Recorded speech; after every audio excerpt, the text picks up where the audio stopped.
Paresh Acharya from Silver Bell School, Palanpur. Today we are going to learn Standard 7 Unit 6 Relative Pronouns Part 2. Part 1 में हमने सारे rules समझे थे, उसके बाद कि रिलेटिव प्रोनाउंस क्या है उसके रिलेटेड हमने ब्लैंक्स कवर की, और यहाँ पर दूसरा रूल हम समझेंगे कि combined sentences by the use of relative pronoun. अभी सेपरेट सेंटेंस दिए होंगे और रिलेटिव प्रोनाउन का आपको यूज करके उसको कंबाइन एक वन सेंटेंस बनाना है। तो देखो 2-3 तरीके होते हैं। एक तो फर्स्ट वाले आप देख सकते हो कि मैंने यहाँ लिखा है who in place of the subject. जो हु वर्ड है वो हमें सब्जेक्ट की जगह पे हमें वो पता है कि subject plus verb plus object. हमें हु का यूज तो करना है, लेकिन कौन सी जगह पर? In place of a subject की जगह पर जब हमें हु यूज करना है तो हम कैसे करेंगे? तो यहाँ पर फर्स्ट में ए में सेंटेंस में लिखा है आई नो अ मैन। अब यहाँ पर देखो कि मैं इस पर्सन को जानता हूँ, a man. Okay, I know a man. उसके बाद बी में दिया है द मैन, तो ए मैन और द मैन दो सेम, ये सब्जेक्ट है, दोनों क्या है? सब्जेक्ट है। भले सेंटेंस डिफरेंट है, दो अलग अलग सेंटेंस है, लेकिन वो उसी पर्सन की बात हो रही है जो फर्स्ट सेंटेंस में हम बात कर रहे हैं। तो यहाँ पर सब्जेक्ट की जगह पर अ मैन है, यहाँ पर सेकेंड टाइम पर है। फिर लिखा है हैज बीन टू आइसलैंड। तो हमें क्या करना है? हु रखना है। तो अगर जब आप प्लेस देख लो कि जब यहाँ पर हो और यहाँ पर, ये एंड में है, सेंटेंस के एंड में अ मैन है और यहाँ पर सेकेंड सेंटेंस में स्टार्टिंग में द मैन है, तो हम कैसे बनाएंगे? आई नो लिखा, आई नो, फिर यहाँ पर अ मैन लिखेंगे, आई नो अ मैन, और यहाँ पर जो सब्जेक्ट की जगह सेकेंड टाइम यूज होता है वहां पर हम क्या रख देंगे? हु रख देंगे। क्या रख देंगे? हु, और वर्ब फॉर्म से वापस सेंटेंस स्टार्ट कर देंगे। तो हमारा सेंटेंस क्या बन जाएगा?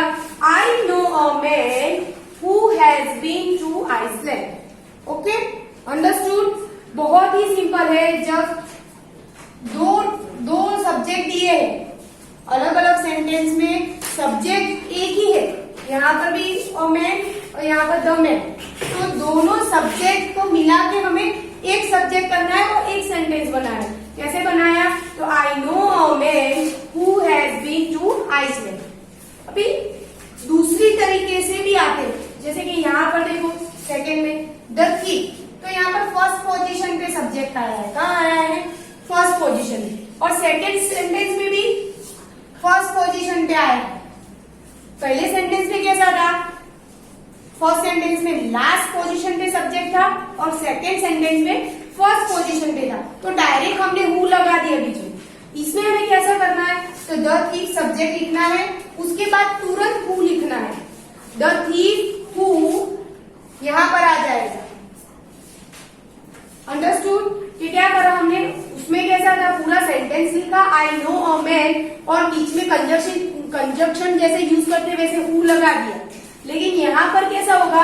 जब भी दोनों के दोनों सब्जेक्ट फर्स्ट पोजीशन में आते तो हमें पहले द थीफ लिखना है, फिर हु लिखना है, फिर वर्ब फॉर्म ले लेना है। The thief who stole the watch, ये पूरा हमारा सब्जेक्ट बन गया है और यहाँ से हमने वर्ब ज्वाइन करा। तो the thief who stole the watch was punished.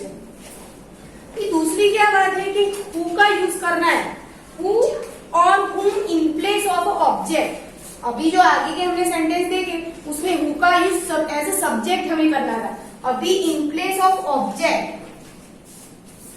है ना, ये लिखा है subject plus verb plus object. तो अभी हमें हु और whom का यूज करना है, लेकिन कौन सी जगह पर करना है? तो ऑब्जेक्ट की जगह पर। तो यहाँ पर देखो मैंने एक सेंटेंस लिखा है, इसलिए ए में क्या है कि द मैन इज डेफ, और सेकेंड में लिखा है you spoke to the man, जिससे आप बात कर रहे हो वो बहरा इंसान है। तो यहाँ पर हम दो तरीके से आंसर लिख सकते हैं, एक तो हु और दूसरा whom। तो कैसे लिखेंगे? The man who you speak to is deaf. यहाँ पर आप देख सकते हो कि टू लास्ट में हमने लिखा है, और जब भी आप whom यूज करते हो तो प्रेपोजिशन पहले आना चाहिए और फिर whom लिखना पड़ेगा।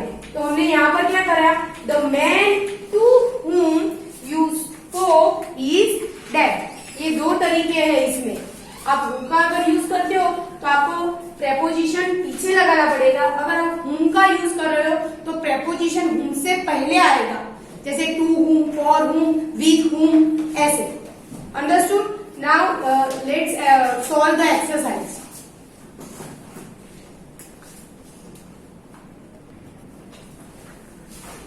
एक्सरसाइज 14, इसमें 3 डिवीजन है, डिवीजन ए, बी और सी। तो ए में देखो कंबाइन करने हैं सेंटेंस। तो मैंने आपको एक्सप्लेनेशन में 2 टाइप के सेंटेंस दिखाए थे, सब्जेक्ट की जगह और ऑब्जेक्ट की जगह। तो ये सेंटेंस सब्जेक्ट की तरह आपको कंबाइन करने हैं।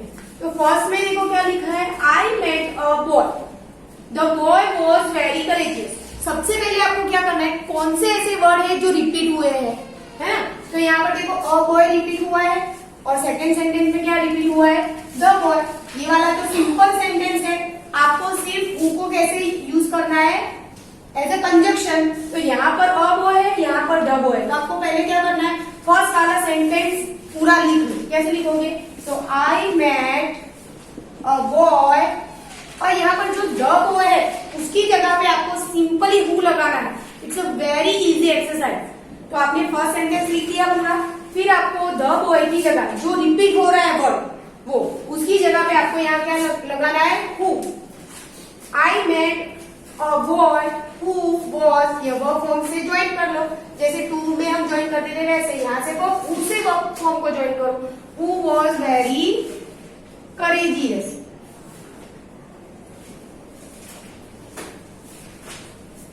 सेकेंड में देखो कि वी मेट अ गर्ल, यहाँ पर सेकेंड वाला सेंटेंस है आपको, यहाँ पर भी अ गर्ल इधर है और अ गर्ल रिपीट हो रहा है, the girl. We met a girl, और सेकेंड सेंटेंस में the girl had lost her way. तो अ गर्ल और द गर्ल देखो सब्जेक्ट है, दोनों सेंटेंस उसी के रिलेटेड है। तो हम यहाँ क्या करेंगे, फर्स्ट वाला सेंटेंस आप लिख लो पहले। तो वी मेट अ गर्ल, और यहाँ द गर्ल है, इसकी जगह पे आपको क्या लगाना है, हु। तो we met a girl who had lost her way. तो जो सेक्शन ए है उसमें सेम टू सेम आप ऐसे करोगे तो सारे सेंटेंस के आंसर एकदम इजीली बन जाएंगे। फिर बी पोर्शन पे आए तो बी पोर्शन में क्या है, हु का ही यूज करना है। हम इंस्ट्रक्शन एक बार पढ़ लेते हैं कि बी में क्या करना है। तो बी में भी हु का यूज करना है। Combine the following pairs of sentence by using a relative pronoun.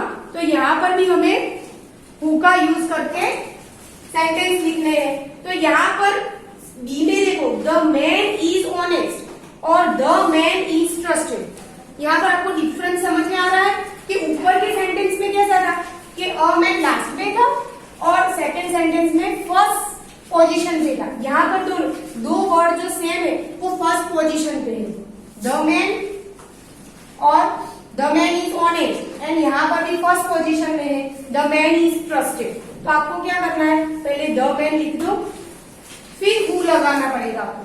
The man who is honest, the man who is honest is trusted। Understood? क्या करा हमने यहाँ पर, the man who is honest is trusted।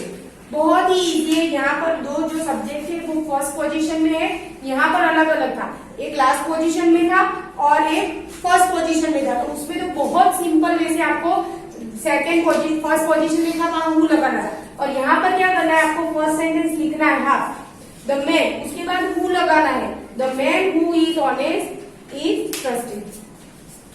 अभी second sentence में देखो, the child is dead. यहाँ थोड़ा आपको सोचना पड़ेगा कि द चाइल्ड इज डेड। तो यहाँ द चाइल्ड है कॉमन वर्ड, और इसमें the child came here yesterday. जब भी आपको ऐसा कंफ्यूजन लगे कि कौन सा पहले लिखेंगे, तो जो एक्शन पहले हुई है वो हमें पहले लिखनी है। अभी यहाँ पर क्या लिखा है, द चाइल्ड इज डेड, बच्चा मर गया। The child came here yesterday, बच्चा जो कल यहाँ पर आया था, वो मर गया। तो पहले क्या था, बच्चा मर गया फिर आया कि नहीं, बच्चा आया। तो पहले क्या था कि the child came here yesterday, जो बच्चा आया तो वो सेंटेंस हमें पहले लिखना पड़ेगा। तो क्या लिखेंगे, the child who came here yesterday, देखो वो हमने कहा लगा दिया द चाइल्ड, उसके बाद तुरंत हु लगाया तो ये फर्स्ट पोजीशन पे है दोनों, तो द चाइल्ड। उसके बाद ये सेकंड वाला सेंटेंस पहले लिखना पड़ेगा। क्यों पहले लिखना पड़ेगा, वो एक्शन पहले हुई है, that's why. The child who came here yesterday is dead.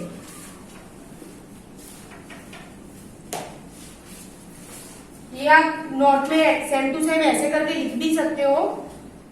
Next हम देखेंगे सेक्शन सी देखेंगे, एक्सरसाइज 14 में। अब हम देखेंगे सेक्शन सी। सेक्शन सी में क्या है, देखो कि फर्स्ट सेंटेंस लिखा है my mother is dead, I love the my mother.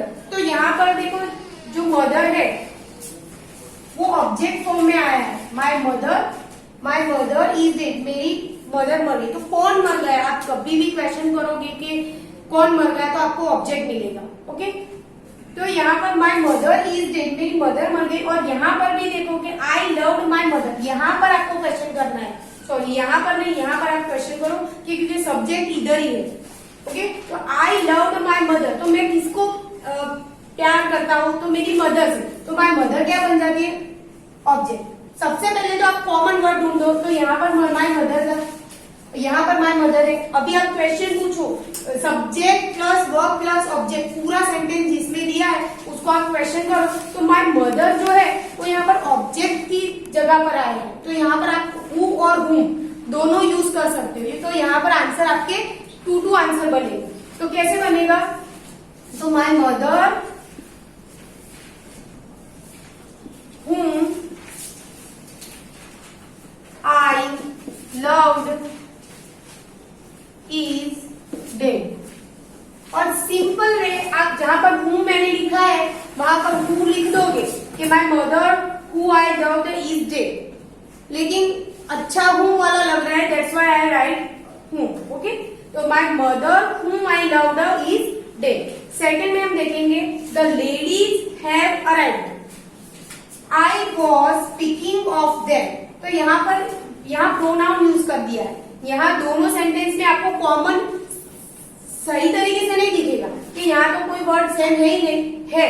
यहाँ पर लेडीज है और उसी की बात हो रही है ना। तो यहाँ पर जो देम यूज करा है वो कौन सा वर्ड है, एक्चुअली में द लेडीज ही है, लेकिन यहाँ पर प्रोनाउन कर दिया है। अभी आप इसको कैसे कंबाइन करोगे, तो पहले द लेडीज लिख दो,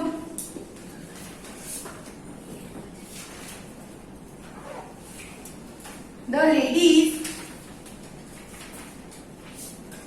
of whom, इसमें क्या होगा देखो कि the ladies तो हमने लिख दिया, लेकिन यहाँ पर प्रेपोजिशन आ रहा है, जिसमें प्रेपोजिशन हो उसके साथ ऑलवेज whom लगाना। तो the ladies of whom I was speaking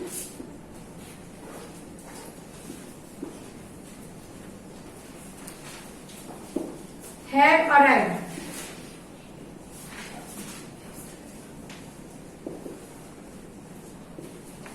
तो यहाँ पर 3 सेक्शन थे एक्सरसाइज 14 में। सेक्शन ए, बी और सी, आगे की जो है सेक्शन ए और बी है उसमें हमें क्या करना है, एज अ सब्जेक्ट फॉर्म की तरह यूज करना है हु को। और सेक्शन सी में हमें कैसे करना है, एज अ ऑब्जेक्ट फॉर्म की तरह हमें यूज करना है। So I hope you understood all this exercise. Okay students, bye।